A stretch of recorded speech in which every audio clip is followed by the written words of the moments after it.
Hi there.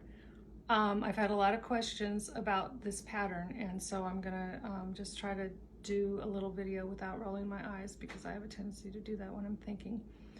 Anyway, so I want you to see sweetredpoppy.com is where I got the pattern, the initial pattern from, but you can see there's others here, sweetredpoppy.com.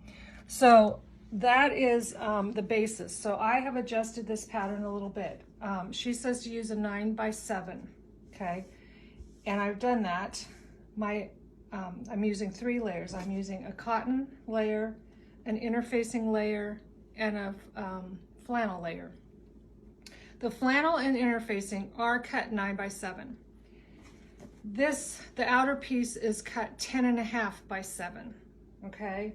So the first thing that I'm gonna do is come over here to my ironing board, give the outer piece a press, and I like to just turn in, you can zoom in, Max.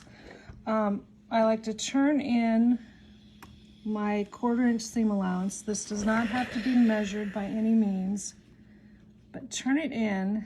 This is gonna make it easier at the very end when you do it all, okay? So turn that in, turn it back right side up, place my flannel piece on there, and I just center it because this is not a time to be a perfectionist. Press that. Put your layer on there, okay? Then go to your sewing machine, which I'm not gonna do because I've already done this step, okay? Go to your sewing machine and you can see I sewed a 1/4 inch top and bottom, okay? Then what you wanna do is turn this right side out, okay? And you have to have your interfacing piece on the outside, because that's how it gets to the inside when you turn it. And don't ask me how many years it took me to figure that out, but I have it down now. So turn this right side out, give it a little press. Then the one question I was asked is how you get the wire in. Then I take it to my machine and I do a seam up here after it's folded, and I make it bigger than a 1/4 inch. It's about 3/8 of an inch. And then I have my, okay, Megan, zoom in on this. This is the wire that I had in my garage, so I didn't have to go buy anything. It's pretty heavy duty, but I really like the way it turns out. So what I did was I cut, zoom in down here because they can see it better. I cut a 6-inch piece, and then I used my needle nose pliers and I bent the ends in so that there's no pokiness, okay? So then what you want to do is take this, and what I normally do is I mark 6 inches, and I will go ahead and sew up one edge. Let's do that. Let's do that real quick.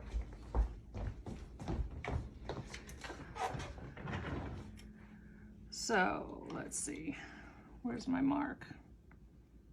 We're gonna sew up this inch first. So I'm just gonna close this off, okay?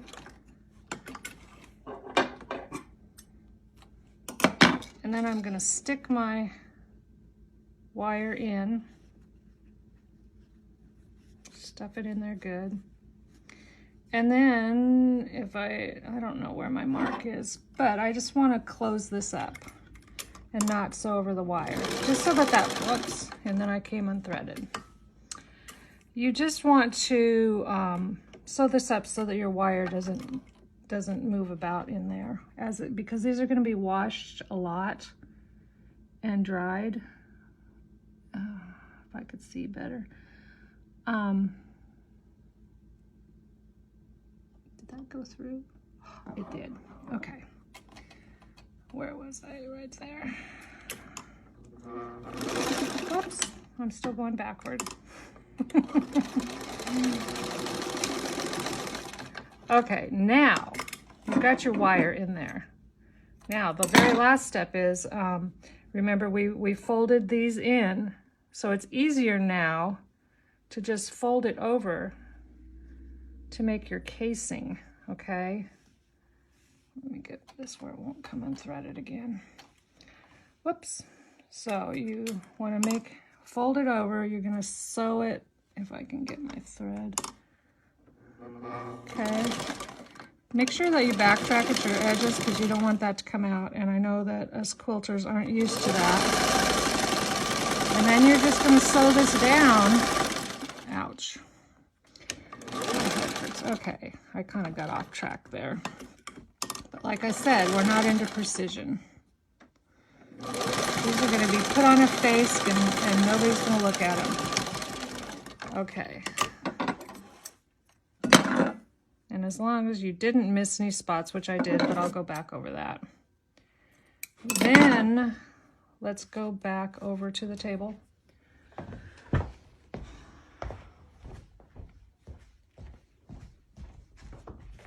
Okay.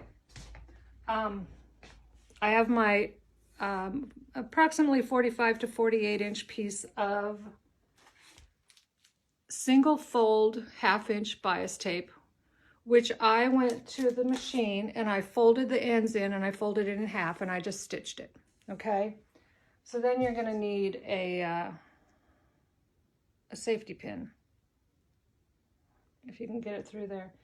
And the way that I was doing this is I thread it up through, and if you've sewed at all, you should know this, how to do a safety pin thread. So then you're just going to thread this through. Now, one thing that I wanted to say that I did notice, the first one of these that I was putting on and pulling this kind of tight because this is bias tape and it's going to have some stretch to it, is I think it popped a couple of the stitches. And to have that not happen, you might want to use, and my little machine I'm using over there only does a straight stitch because it's an old machine, but I may switch and use a slight zigzag stitch to stitch this up, and then that would give it a little give, and it wouldn't do that. And the other option is, if you don't have bias tape, to just cut strips of fabric, and they don't have to be biased, they can just be straight, and then fold them in to make a tube like this, a small tube. And then that's gonna, if you cut on the straight grain of the fabric, it's not gonna have as much give to it. So that is how I put these together. And let's see, I should have had this already out for you to see what it looks like. Okay, here's one. This is the one that we did yesterday that's all done. So you can see then it's one continuous bias tape up and down, and then putting it on is super easy. I like to, it works best if you put it over your ears like this. The wire is right here, and then you're just going to take this to the back and cinch it up, and that cinches this up real nice, so that there's no gaps here and there's no gaps. It fits your chin really well, and then this is fitted around each person's nose, and this mask should fit a man or a woman. So I hope that answers all your questions, and happy sewing. Bye.